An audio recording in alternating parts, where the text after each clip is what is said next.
नमस्कार छात्रों, मैं डॉक्टर हेमलता काटे, बालासाहेब देसाई कॉलेज पाटन।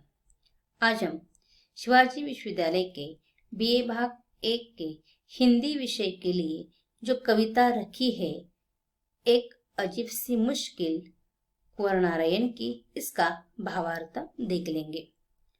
कुंवर नारायण जी का हमने परिचय देख लिया है। अब इस कविता के भावार्थ की ओर आएंगे। अजीब सी मुश्किल। इस कविता में कवि को एक मुश्किल हो गई है। वह मुश्किल है, वह नफरत नहीं कर सकता। वैसे तो कवि चाहता है कि वह कहीं न कहीं किसी न किसी के सामने अपने मन की बातें बोल दे और अपनी नफरत की भावना मन से निकाल दे, परंतु होता उल्टा ही है। कारण उसे सभी और अपने ही मिलते हैं, अर्थात कवि नफरत नहीं कर सकता। अतः प्रस्तुत कविता के माध्यम से कवि ने मनुष्यता की भावना को, मानवता की भावना को प्रस्तुत करने का प्रयास किया है। जो बात कबीर जी ने अपने कालखंड में कही थी, वही बात कुंवर नारायण जी ने थोड़ी अलग ढंग से अपनी इस कविता के माध्यम से प्रस्तुत की है। वह बात जैसे कबीर जी ने कहा था, हमारी त्वचा एक है, हमारा हृदय एक है, इतना ही नहीं तो हमारे शरीर के अंदर बहने वाला हमारा खून भी एक है। फिर हम एक दूसरे से नफरत क्यों करते हैं? हमें नफरत नहीं करनी चाहिए। हमें एक दूसरे के साथ मानवता से, मनुष्यता से रहना चाहिए।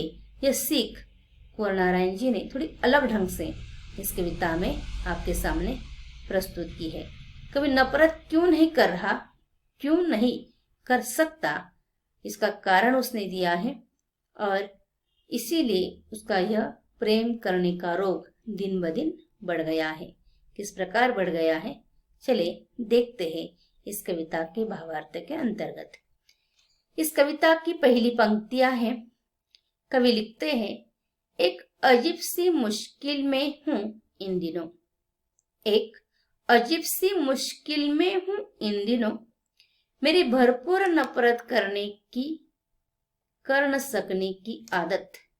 मेरी भरपूर नफरत कर न सकने की आदत दिनों दिन बढ़ती ही जा रही है। या बढ़ती है, दिनों दिन बढ़ती ही जा रही है।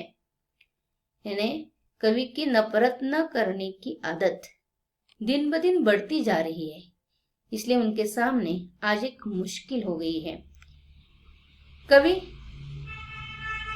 कहते हैं, अंग्रेजों से नफरत करना चाहता, अंग्रेजों से नफरत करना चाहता, परंतु जिन्होंने 2 सदियों पर हम पर राज किया, वे अंग्रेजों से नफरत क्यों करना चाहते हैं? कारण उन्होंने 2 सदियों हम पर राज किया, हमें गुलाम बनाकर रखा और हम पर अत्याचार किया। हम उनकी गुलामी में पीसते रहे, इसलिए कवि अंग्रेजों से नफरत करना चाहते हैं।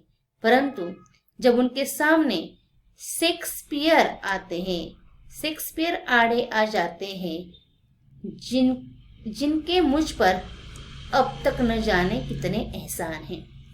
वह अंग्रेजों से नफरत करना चाहते हैं जिन्होंने हम पर राज किया, हमें गुलाम बनाकर रखा, परंतु तब उनके सामने शेक्सपियर आते हैं।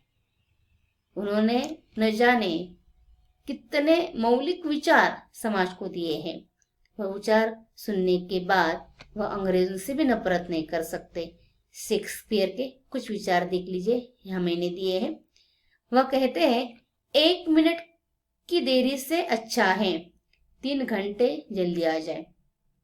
डरपोक अपनी मृत्यु से पहले कई बार मरते हैं, बहादुर मौत के बाद भी कभी नहीं मरते, या वह मौत का एक बार ही वह चख लेते हैं मौत को। खाली बर्तन ही सबसे अधिक आवाज करते हैं।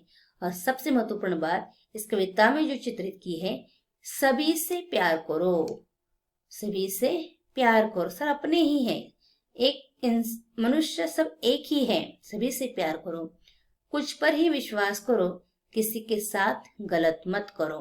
यानी एक अच्छे विचार देने वाले शेक्सपियर जब सामने आते हैं तो कभी अंग्रेजों से नफरत नहीं कर सकते। आगे कहते हैं, मैं मुसलमानों से नफरत करने चलता। जब कभी मुसलमानों से नफरत करने चलते हैं, कारण आज भी हमारे समाज में हिंदू मुस्लिम जो संघर्ष चल रहा है, इसीलिए मुसलमानों के प्रति हमेशा मन में देश द्वेष भावना ही पनपती है। जब नफरत करने चलते हैं तब गालिब सामने आ जाते हैं, तो सामने आकर खड़े हो जाते हैं गालिब, गालिब आकर खड़े हो जाते हैं गालिब। अब आप ही बताइए किसकी कुछ चलती है उनके सामने, गालिब के सामने किसकी चलती है? इतने सुंदर विचार उन्होंने भी समाज को दिए हैं। आपने इनकी पंक्तियां, इनकी शेर व शायरी, इनकी रचनाएं सुनी है, पढ़ी है। एक एक चेतना या प्रेरणा देने वाला उनका काव्य है। मैंने यहाँ कुछ पंक्तियां ली हैं। वह कहते हैं, हाथों की लकीरों पे मत जाए गालिब, हाथों की लकीरों पे मत जाए गालिब, किस्मत उनकी भी होती है जिनके हाथ नहीं होते। यहाँ किस्मत है, किस्मत उनकी भी होती है जिनके हाथ नहीं होते। अगली दूसरी पंक्तियां हैं, रफ्तार कुछ जिंदगी की यूं बनाए गालिब, रफ्तार कुछ जिंदगी की यूं बनाए रख गालिब। यह महत्वपूर्ण बात है, किसी को दुश्मन मत मान लीजिए, सब दोस्त हैं।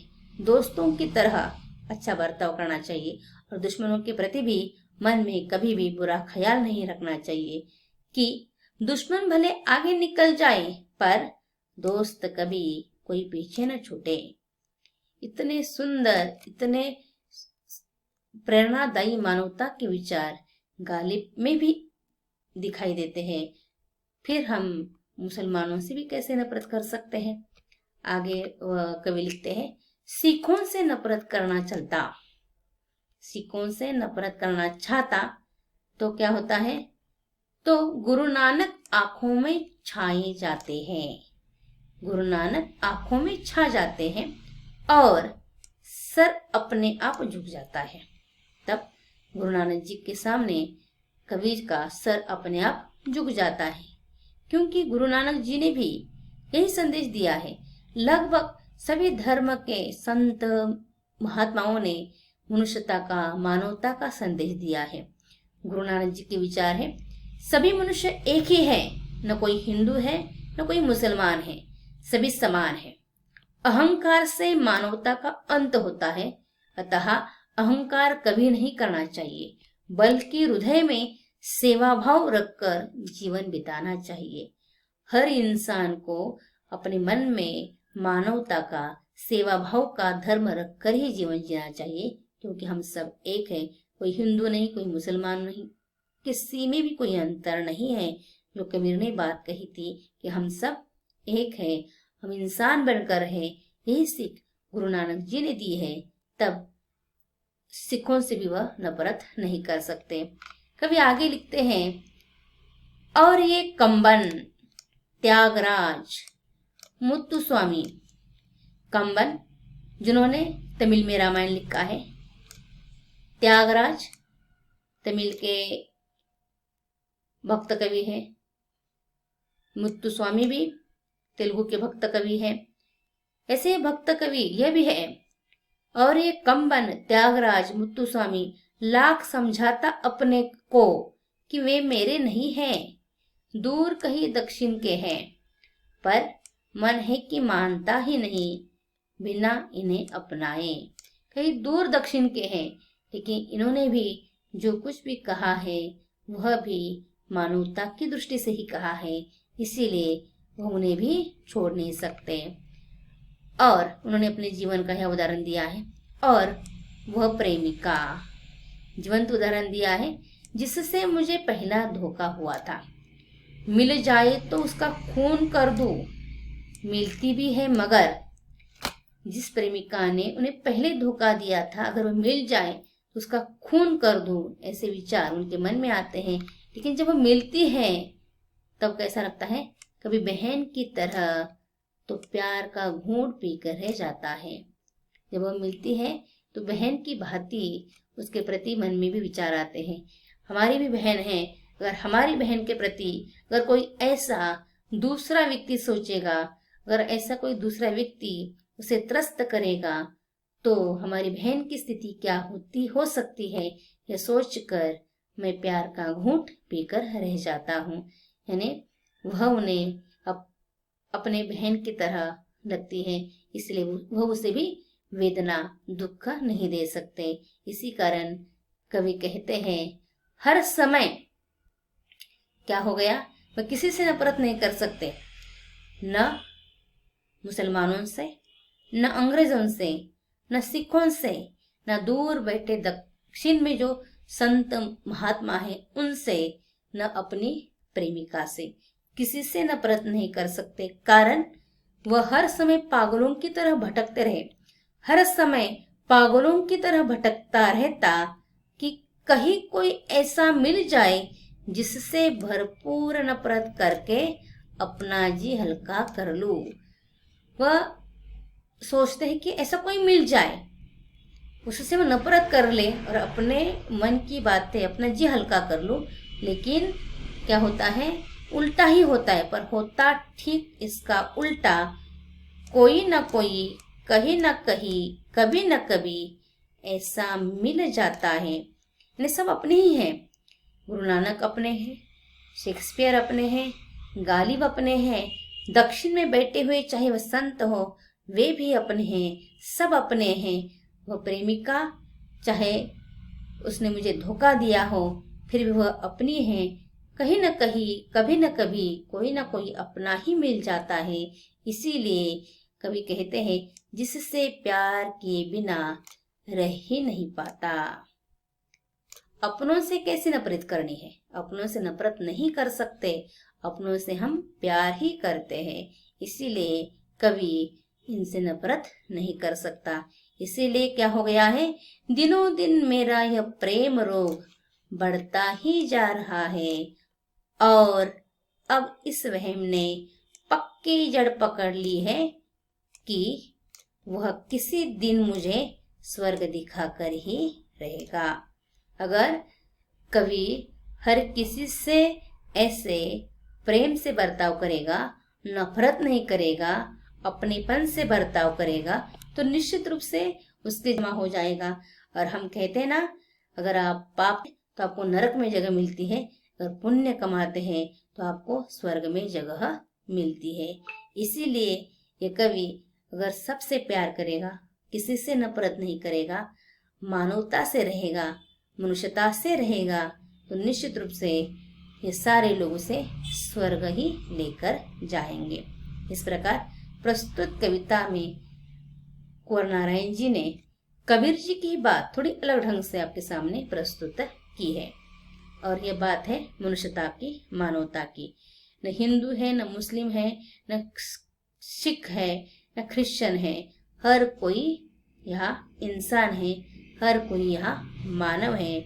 यह धर्म भेद, जाति भेद मिटाकर हमें मानवता से रहना है, यही संदेश कवि ने इस कविता में दिया है।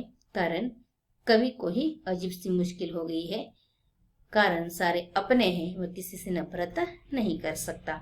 इस प्रकार इस कविता का यह आशय है। आपने ध्यान से सुना, इसलिए धन्यवाद। पहले यह कविता प्रेम रोग इस शीर्षक से प्रकाशित हो गई थी, अब अजीब सी मुश्किल इस रूप में वह प्रकाशित हो गई है। यह कविता का भावार्थ समाप्त होता है। आपने ध्यान से सुना, इसलिए धन्यवाद।